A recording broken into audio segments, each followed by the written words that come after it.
Now, looking back 20 years ago, when this all started in the village of Pinecrest, what motivated you to push for incorporation? My husband Bruce, who's a native Miamian, and I moved to this house in 1977. And this was a very rural feeling kind of neighborhood.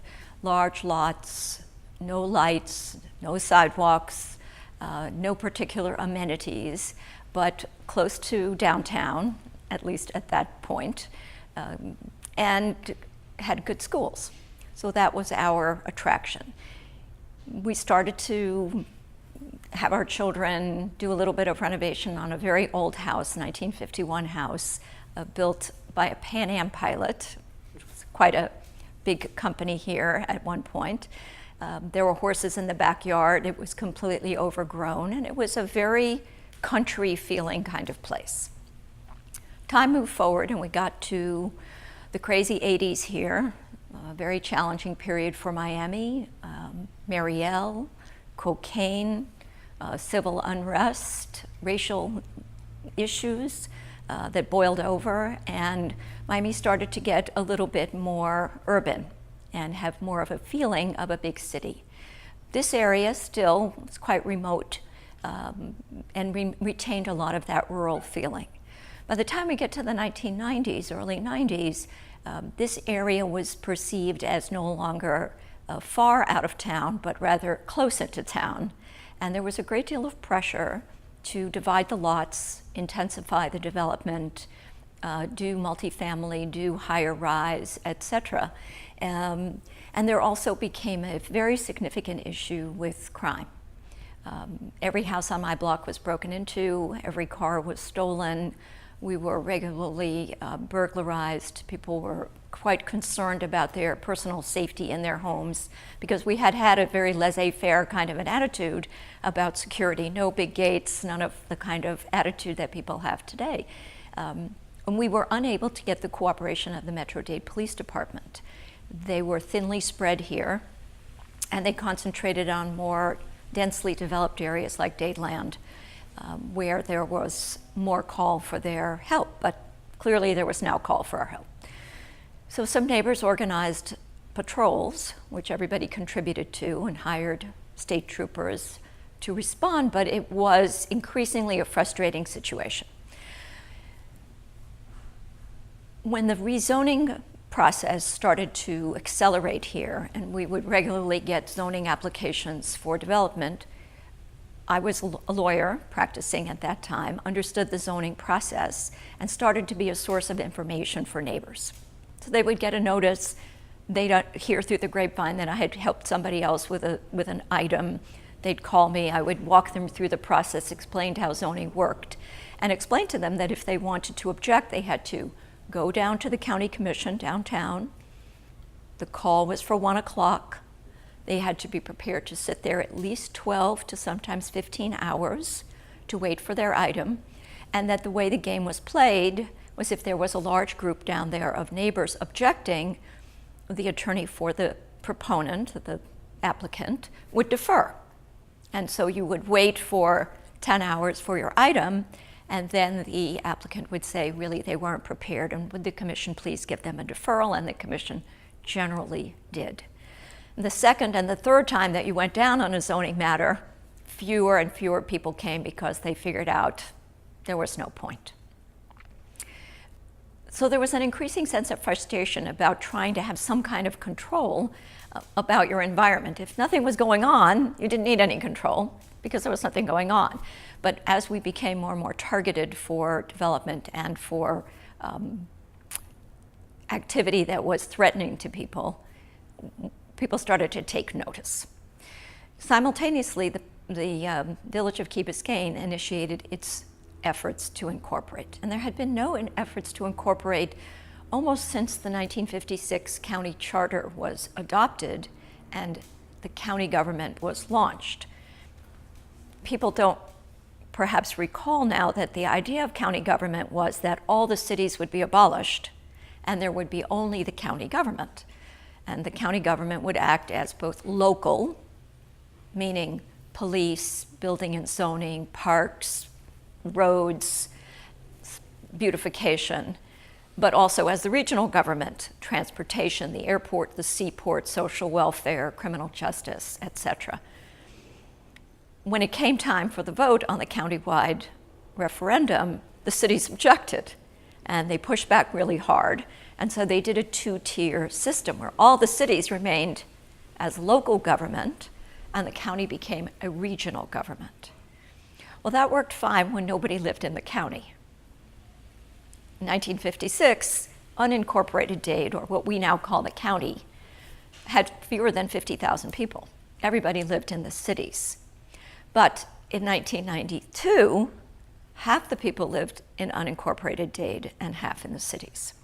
So the county was struggling to provide city services to a very large geographic area over a great distance, traversing cities to get from one service area to another, servicing holes in the donut, places that were unincorporated but had never been a city, and it was a mess. There was very little accountability of where the money was going because the unincorporated areas were paying city taxes for their city services, but everything went into one pot. So when Key Biscayne started its effort, I was very good friends with the leader of that incorporation, Gene Stearns. He and my husband were law partners, and so we followed that very closely, and they had a terrific fight trying to get this done. They were perceived as taking money away from the county because they wanted to keep their own tax base and provide their own services. And there was a lot of conversation about how Key Biscayne was unable to pay for its own services. They finally won their incorporation effort. They set up as a city, and they were immediately pretty successful in terms of the issues about which they had wanted to incorporate: zoning control, policing, fire, etc. And they were a classic example because the Metro-Dade Fire Department had to cross through the entire city of Miami to get to Key Biscayne to service their fire needs, which were obviously highly inefficient. So we started looking at that model, and we began to hold local meetings with first the people who had come to me about neighborhood zoning issues, then people who had been burglarized or had home invasions or other unfortunate experience with the police department. And we started meeting in each other's homes and exchanging information and exchanging data and asking the people at Key Biscayne to come and speak to us, provide us with information. And we learned an enormous amount about what funds cities, where does the money come from, who gets it, who decides what it is, and how it's spent. And some glaring examples popped out to us at that time that proved a great incentive. There was a road program conducted by Dade County at that time, and when you do big projects, you do a request for proposal. You ask for bids from the private sector to do your work, but the interesting part of bids is the way you structure them. So if you say, I'm going to pave 1,000 feet of road, and I'm going to pave 1,000 feet of curbing, and I'm going to pave 100 feet of pavement, you get a certain kind of bids. And people who were in the know at that time would bid very expensive for the paving and very cheap for the curbing, and they'd be the low bidder. But then the county actually needed 100,000 feet of roads, and the low bidder would then be charging the highest price for the paving. And we discovered that our roads, which had not been paved in about 30 years, that the cost for the county to pave them were 3 times what we could pay. And sometimes a small anecdote really expresses to people who aren't really paying that much attention and sort of don't really care that much, but they sort of care. But an anecdote encapsulates what you're trying to convey. And this anecdote about the paving really resonated with people. They got it. They got that the system was corrupt. So we started holding bigger and bigger meetings, first in homes, then in the elementary school auditoriums. And we started engaging with our county commissioners to create a feasibility study for the incorporation of the city. So that was the beginning of the city, and that's how it launched. Gary Matzner, who's still my neighbor down the street, and his wife Veronica Matzner, and I initiated the efforts, and a lot of people participated, but that's how that all got started. So the county paid for the feasibility study? Under the county charter, residents had the right to petition their government for incorporation. And since there had never been an effort to incorporate prior to Key Biscayne, the county had to adopt a process for Key Biscayne. And the first process was, since the county, I think, correctly felt they had a responsibility to residents to provide them with financial information and an analysis of what the proposed city would look like, was to do a county controlled feasibility study. The Office of Management and Budget would undertake to analyze the sources of income and provide a sort of a balance sheet. So the first step was to get the county commission to agree that they would authorize the Office of Management and Budget to begin the feasibility study. And they did one. And that when you officially found out that this was a donor community? No, the county told us that Pinecrest would be bankrupt. Their conclusion was that given what it cost the county to provide local services, police, building and zoning, roads, parks, and beautification, that using the same level of service that the county provided at the level of cost that they imputed, that our revenue base was insufficient to match the county's level of services. This was fantastic. It was a gift from the county because it was so patently absurd that it gave the lie to every other report the county ever produced for any other city.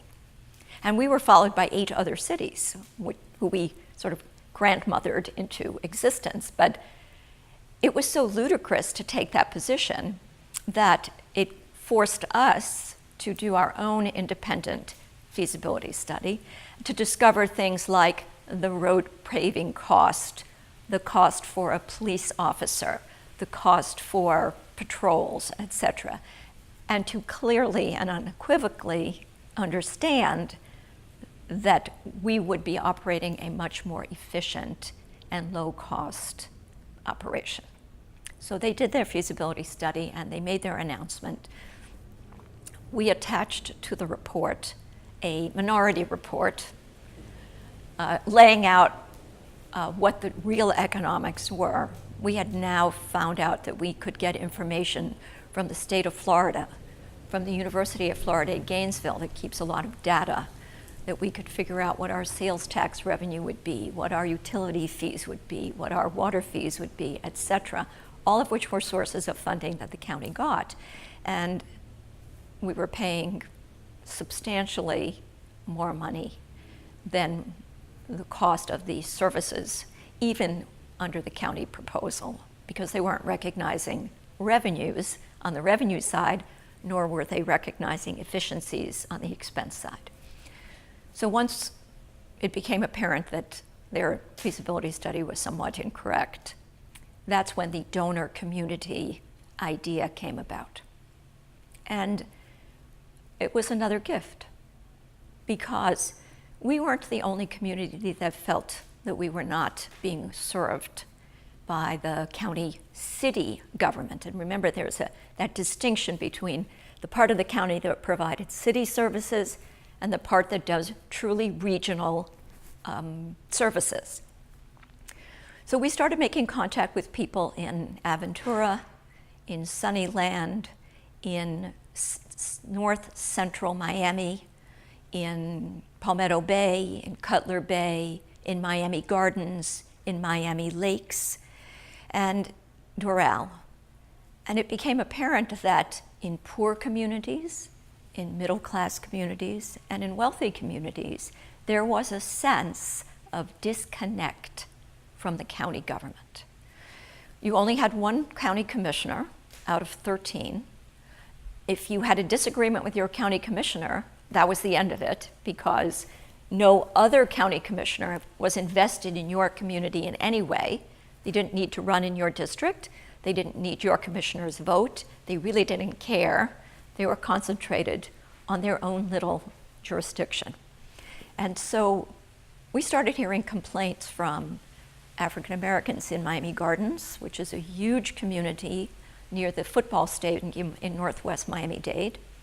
We met repeatedly with people who lived in central city of Miami, or just north of the boundary of city of Miami, who had felt they had no representation, that they were the source of many federal grants, but not the recipient of those grants, and that if they were independent, despite facts, the belief that they were so poor they couldn't support themselves, that when you factored in the grants they were eligible for and the additional assistance they were eligible for, they would have done fine. So I started speaking at various cities around, or various incorporation groups. Bev Gerald, who lives in Palmetto Bay, organized LINK, Let's Incorporate Now. And we had meetings periodically to exchange information. And these movements started to grow and started to get more significant. The county did a feasibility study for Miami Gardens, which was 105,000 people in a very large area in the northwest part of the county that felt extremely dispossessed. They had a small elected representative system, but couldn't get any clout down at the county commission because there were so few elected officials from that area. And we started to realize that the power structure in the county arose from people who had been elected in cities and learned how to govern, learned how to campaign, created infrastructure for campaigning. They came out of Hialeah, the city of Miami, Miami Beach, etc. And these were training grounds which people who lived in unincorporated Dade did not have. And it grew young talent who sort of cut their teeth on the planning board in the city of Hialeah and then went on to the county commission, to the city commission, lost once or twice and then won, but learned how to act in politics. And that in most of the African American communities in the county, there was no local government in which they could train, neither in the northwest nor in the south of the county. Was there any way for anybody who wasn't sort of already in the power structure to challenge it, to learn how to govern, and to get up? The county, of course, did a feasibility study for Miami Gardens and a number of other cities. They were all going to go broke. Nobody had any money. I think Miami Gardens was going to be $25 million in deficit. And the whisper campaign began. You're going to be like Opalaka. They're going to take your house away. There was a concerted campaign to scare elderly women who lived in Miami Gardens. Their taxes would triple. They'd lose their homestead exemption. Their house would be foreclosed. It was very racist in origin. It came from the football stadium ownership. And at the end of the day, when Pinecrest went to vote and Miami Gardens went to vote, they lost, we won, and it would take them 8 more years to become a city. They're now an extremely successful city, but that gives some sense of the extreme animosity and opposition that was experienced by these cities. There seemed to me to be also an attempt to divide economically. Oh, yes, we were the elitists. We were wealthy. We only wanted to take food out of the mouths of children. And our pushback was to say, wait a second, Miami Gardens is unhappy, Doral is unhappy, Miami Lakes is unhappy, inner city Miami is unhappy. This is not a class issue. This is a representation in government issue and a local controlled issue. But it was very painful. A lot of people felt very conflicted. They didn't want to be characterized in that way. They didn't feel that way. They didn't feel they were taking money out of the mouths of poor children. Yet they couldn't stay in Dade County under the circumstances that they found themselves in. And so both Miami Gardens and Pinecrest, with the help of Key Biscayne and a couple of the other emerging cities, adopted a more positive attitude and said, look, this is the way we're going to keep people in the county, our smart people, our business people, our innovators, our educators. They'll feel safe, they'll feel empowered, they'll feel that they have a voice in their government, and it's going to actually be better in the long run. We also explained to the county that as we took local control and improved services, our tax base would go up, and that they got 40% to the school board and 40% to the county of any increase in our tax base. We only retained 10% because 10% went to the fire district. So you could talk all you want about trying to grow your tax base, but in the end you only got 10% of that increase as your revenue. And in fact, I think our tax base at that time was $1 billion in Pinecrest. It's now $2.5 billion in tax increase has been to the benefit of the county, the school board, and the fire district. It's not a dissimilar situation in Miami Gardens. Once there were police in the city, not Metro Dade, but dedicated to Miami Gardens, once they started to know local residents, once they started to know hot pockets, cold pockets, good people, difficult people, there was a change in tone of the residents in that community, and it's been a very successful, stable situation ever since they were incorporated. Were there some people within Pinecrest who had to be convinced that this was the way to go? Yes. Generally, and I was in the same category, the level of understanding of how the levels of government, layers of government worked was very non-existent when this began. That's why people were calling me about zoning. They didn't even have an idea of how the zoning worked. And we had to conduct an enormous education campaign, brochures that were mailed out, meetings that were held, endless coffee clutches, endless telephone calls, simply explaining how the government was organized here. That there were cities, that there was unincorporated cities, that there was a regional government. We had a lot of pushback from people who were worried that their taxes would go up, always a very basic concern. Why do I need you? My taxes will only go up. There was a concern that people would lose their homestead exemption. Someone said that I was interested in building a shopping center at Parajungle, and that's what this was all about. There was a group that organized themselves. Their color was red for no, and they campaigned on the issue of taxes and of not leaving the county, that we were leaving the county, and in so doing, abandoning people who were in need in the county.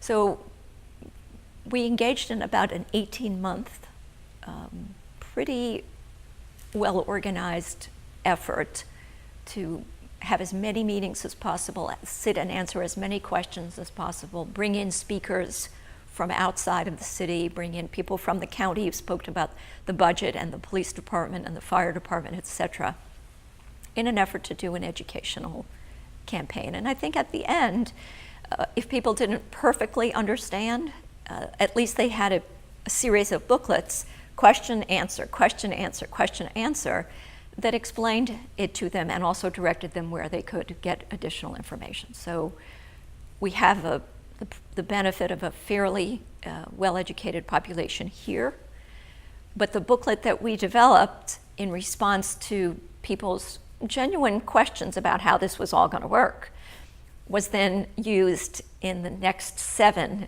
incorporations, and I think was very helpful to educate people who maybe had even more questions about how their government worked and didn't have sort of even a basic grasp of how it was all organized. So we shared that, of course, with everyone, and I think it was quite helpful. So there was a referendum? Our first effort was to get a feasibility study. We went down to the county commission. We waited the requisite 7 or 8 hours to have our item heard. and was very divisive. We were fortunate to have our county commissioner, Maurice Ferre, at that time, supportive. He was a city guy. He had been the mayor of the city of Miami. He understood the close relationship between a resident and their local city government. And he was supportive. And so we pushed it through on, I think, a 7-6 vote. Then when the feasibility study came back. It was that close? Oh, yes, every single time. It was every single time, because the dynamics on the county commission were very challenging.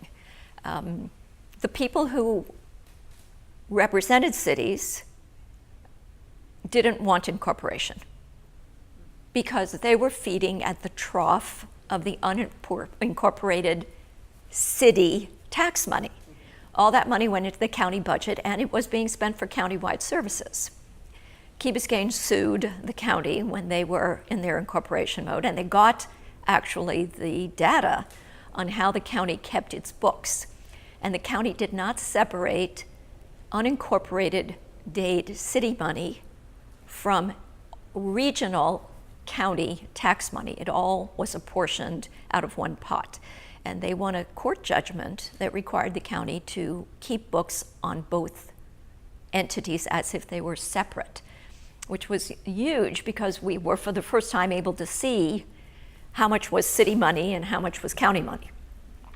That made it easier then. It did make it easier, correct, because it was now clear what the county was using the unincorporated city money for. For example, they paid for all of specialized police services, homicide, rape, investigations, gang, etc., out of city money, but those task forces were countywide. And the cities did not want to lose the free ride that they were getting for those services because they weren't being charged for them. So there was conflict in the unincorporated areas because many commissioners felt that their districts were their fiefdoms, and they didn't want to deal with local government. They didn't want to have to deal with a sitting mayor and council that were bothering them and going perhaps outside their jurisdiction. So it was very fraught with difficulty, and we had to fight each fight. But the feasibility study came back, and the county commission, after much difficulty, agreed to an incorporation election. We had 3 areas in Pinecrest where there was a groundswell of support for joining Coral Gables instead of becoming part of Pinecrest. Pine Bay, Hammock Lakes, and Old Cutler Bay. And that was along the Old Cutler Road corridor?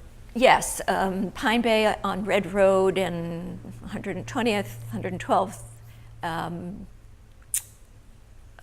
Hammock Lakes and Snapper Creek on the other side of Red Road. They were sort of the hole in the donut, and the area down by Deering Bay, which wanted to join Pinecrest. The people down there wanted to join, but there was a strong constituency that preferred to go to Coral Gables because Coral Gables did go down somewhat in that direction. Coral Gables opposed our incorporation because they wanted to annex those areas. And they thought if those areas went into Pinecrest, they couldn't annex them. So we had to agree that we would have, and we wrote it into our documents, we would have an incorporation election, and if that was successful, we would have a charter election to adopt our charter, but the charter would have to have a provision that immediately after the charter election, those 3 areas would have their own election and could decide to go to the Gables or to Pinecrest. These kind of negotiations took place over hundreds of hours of private conversation with the county commission, with the staff, with Coral Gables, with the groups, with the residents, etc. And it was quite a huge effort. Coral Gables could have easily stopped our incorporation if we had not agreed. We were also very vigorously opposed by the police union and by the fire union. We felt that the fire district was valuable to us. We did not want to undertake to start a fire department as part of our work. We spoke to Coral Gables about joining their fire department. They said that really they didn't want to deal with us, that we weren't at their level. So they didn't want to provide fire services to us, although I think now they deeply regret that because they would have had an enormous tax base for their fire services. But the police union was very vicious and threatened us both personally and corporately, and said that the minute the incorporation election was held, they would stop servicing us for any and all police services. And in fact, we had to agree to organize and launch our police department within something like 12 weeks after incorporation, because the county withdrew police services. When you say there were personal threats, Right. you mean like telephone calls? No, the head of the police union said he would kill me. It's very straightforward. He said that in public or private? He actually said it later at a public meeting, but he would say it privately. And he was serious? He's a very aggressive and out of control person, and whether he was serious or not serious, it was still a deeply uncomfortable Of course. statement. And who was that at the time? It's always been John Rivera, very famous person in this county. So we moved forward to our charter election. Again, there was a strong group in opposition. They had legitimate concerns, I think, about how this was all going to work out. Did we have the money? Was it going to be some small corrupt group that was going to just replicate on a small scale what they were apprehensive about on a larger scale? And we tried to respond to that, but you can't guarantee to anyone what's going to happen in the future. So we proceeded with good intentions and won our election very handily, something like 80%, and went back to the county commission and said, okay, it's September, I think it was November when we had our election. We want to have we'll do our charter in 30 days, let's set an election in January. And they said, no, you need a lot more time than that. And they set it 6 months later. So we had another 6 months of this kind of neither here nor there situation. We appointed a charter committee. Roger Carlton was on it, Merritt Stierheim, Gary Matzner, and we adopted a charter, went back to vote, another very strong vote, immediately went to elections because we weren't going to delay our process any further, and I was elected as mayor. And so I think that was in April of 1996. And the composition of the council at that time was? 5 council members, a mayor and 4 council members, all with equal vote. Mayor chairs the committee. So we adopted what was considered the more professional model, which is a mayor-manager-council form of government. So we had a professional manager that ran the city day to day, and we had a council that made general decisions and did the political process. But the rules were, council doesn't interfere in the operation of the city other than to give general direction at a meeting, and we respected that. I certainly respected that a great deal. We began a search for a manager. We did a national search. Got some very good candidates, and we finally selected Peter Lombardi, and he became our first manager and served for a very long time. And he was a real professional. We used to say that he was the sort of quiet, stern, rigorous internal operator, and I was the external face of the village, and we got along extremely well. And that's how we launched. What would you say, aside from learning how to run a city government, what was the biggest challenge to success? I think the biggest challenge was to launch in a way that showed people that the effort would be successful, transparent, without agenda, and that the election was over and everybody was welcome. We had our first meeting at Palmetto Elementary School. We all sat on the little chairs in the library, which was a very good way to start, because it sent a message that we weren't full of ourselves, and we were perfectly happy to sit in a public school library on little chairs and conduct our business. And a number of people came to that meeting who had been very concerned about incorporation, and they spoke and raised their concerns. And I decided to set the tone by appointing the opposition to our very first committees and saying, election's over, you were for, you were against, it doesn't matter, we're starting fresh, all of that is behind us. You're concerned about how the police department's going to be organized? Great. You're on the police chief search committee. And I think that sent meeting after meeting, that sent a good message that we weren't going to descend into chaos, we weren't going to do any score settling, that the city was going to run on the merits. And I think my biggest challenge was to consistently move the agenda forward and treat people with respect and deal with issues on the merits. And I think that message got across after the first year. And I think people felt that they weren't being disrespected because they had been on one side or the other or supported one candidate or the other. And that got the city off to a good start. We have a lot of very well-educated and assertive and aggressive residents who are used to engaging adversarially. I used to say, Pinecrest, 99 lawyers, 1 resident, or, city of lawyers. And it was very important to not engage in an adversarial way with people who came aggrieved by something that was going on, but to deal with it on the merits and sort of pass over the demeanor and the aggravation factor. And I think that eventually that overcame the skepticism that people had at the beginning. And seems to have been maintained. Yes, it seems to have been maintained, and I hope it will continue to be maintained as we go forward. I think we have an election next year. I think there are some reasonable people lining up to run, and I'm certainly hoping that will happen. Maurice Ferre, again, who was very instrumental in this, said to me one time, he said, "You're very well-intentioned, and your first council, maybe even your second council, will be very good, and they'll be full of well-intentioned people.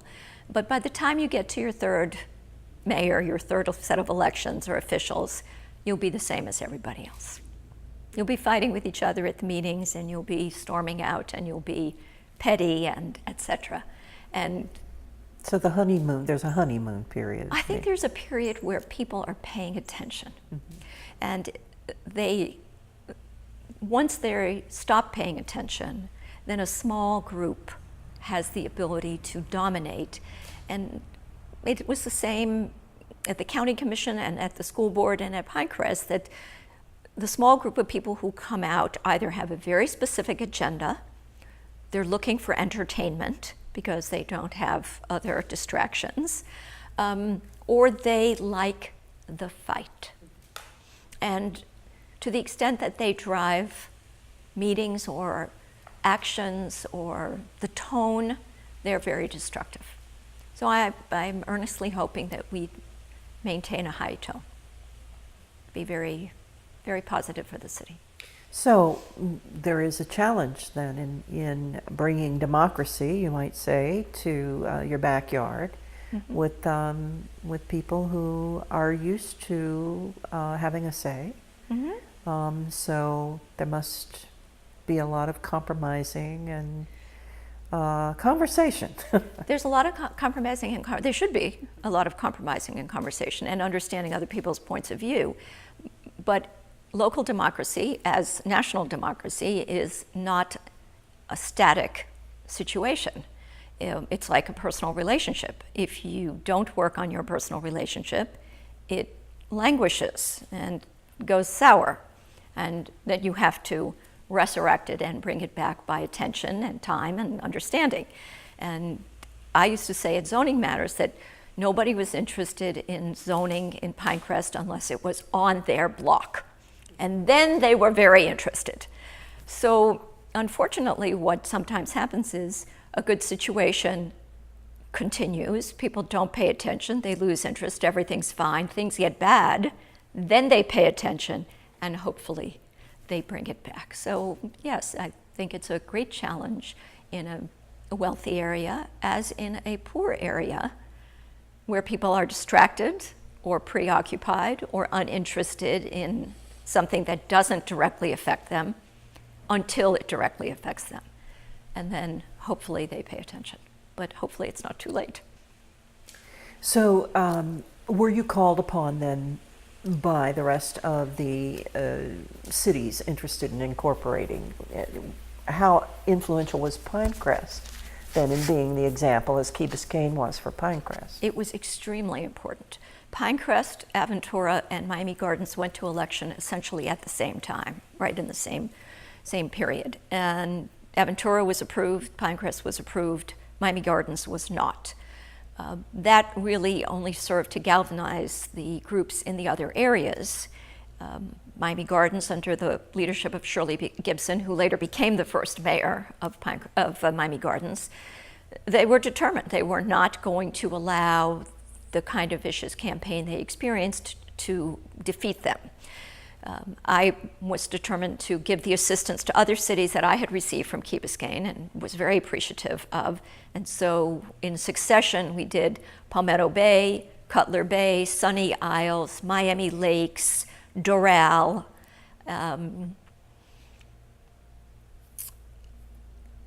yes, I think that's it. And all of which have been very successful cities. I was down at the county commission with the leadership of the Doral incorporation effort when the county commission, literally a minute before the vote, one of the commissioners proposed an entirely new proposal for consideration, which was very financially disadvantageous to Doral, and leadership was in an uproar and was going to storm out. And I said, look, just get your vote.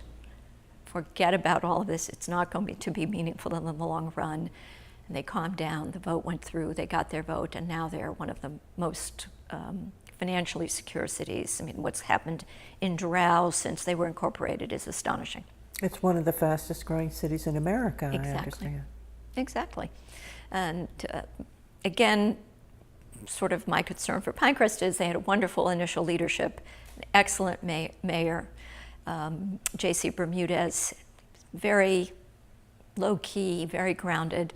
Then they went slightly off the rails with a series of those petty disputes that politicians get into that they just completely lose sight of what the purpose is.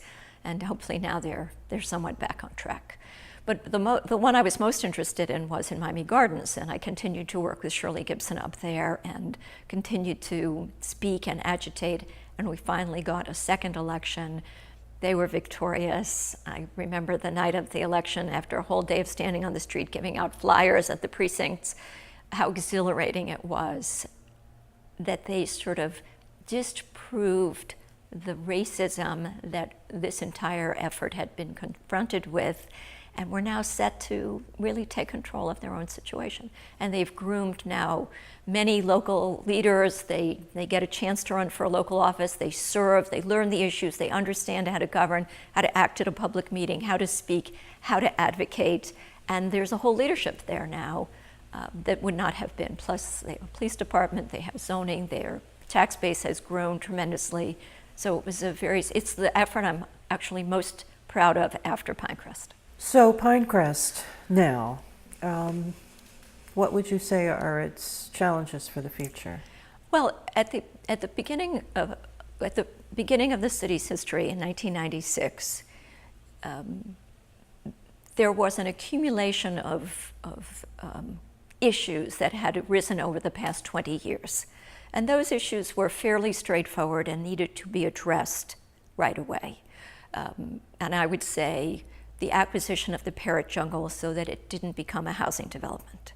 The renovation of Sunnyland Park, which had been desperately ignored by the county for 20 years. The trailer park on 128th Street that the county had come in and said all the trailers had to hook up to a sewer system. That was financially impossible, and Publix was under contract to buy the property and would have built a shopping center there. To essentially stop that and to make it another very badly needed park for a family city that needed park space. The renovation of Wayside Park, the construction of a village hall, the paving of the roads under a better contract that the county had. Beautification, we planted 10,000 trees in the first 8 years of the city. So these were things that were clear. They were of benefit countywide. We made an agreement with the library district to build a library. We added a community center to that, did master planning for the parrot jungle, sort of basic kind of obvious issues around which I think there was a great deal of consensus. Nobody really came in and said, don't buy the parrot jungle. Nobody came in and said, don't build a Publix instead of a park. Although there were some people who were against a park because they didn't want children around them, which was very interesting. Once those kind of items that around which there is a great deal of consensus are done, then councils are elected, and they feel that their mission is to look for other issues. And in a small suburban city without urban problems, without essentially a great deal of conflict, there aren't actually that many issues. And it would be wonderful if people basically said, let's not do anything. Let's have a good police department. Let's have an efficient building and zoning department. Let's trim our trees. Let's keep the roads nice. Let's do code enforcement. Let's have programs in Pinecrest Gardens that children enjoy, that adults enjoy, that the elderly enjoy. But there is an urgency, I think, that strikes people when they get into office, that they want to make a legacy. They want to have something happen. And I think we're in that sort of danger zone. Looking for projects, looking for issues, looking for crusades, looking for just something to say, that's what I did when I was whatever. And then when you get off the track of consensual items where everybody's sort of, and there's never everybody, but the majority of people somewhat in agreement, pretty much in agreement, then you start creating issues. Where people bicker. Where people bicker, precisely. And then people on the council bicker. And then they bicker with the people who come to meetings. And then it descends into a little bit of condo association feeling. And I think that's one of our risks. And I'm hoping that, again, that happens. People sort of realize that perhaps we're a bit too much of the condo association tone and a little bit less of the merit-based conversations, and they react to that. And I think that will happen. That will happen. So I think our challenge is to sort of not always look for new projects that rile people up and appear to be the flavor of the month kind of thing. And governments, as people, as foundations, go through fads. And one year it's education, and the next year it's entrepreneurship. And I think cities go through fads as well, and hopefully will not be too badly bruised by going through some fads. Well, it helps that we're small. Yes, it helps that we're small, but we're also, because of the increase in our tax base, somewhat flush. Mm-hmm. And when there's excess money, there's a desire to do things. Spend it. Yes.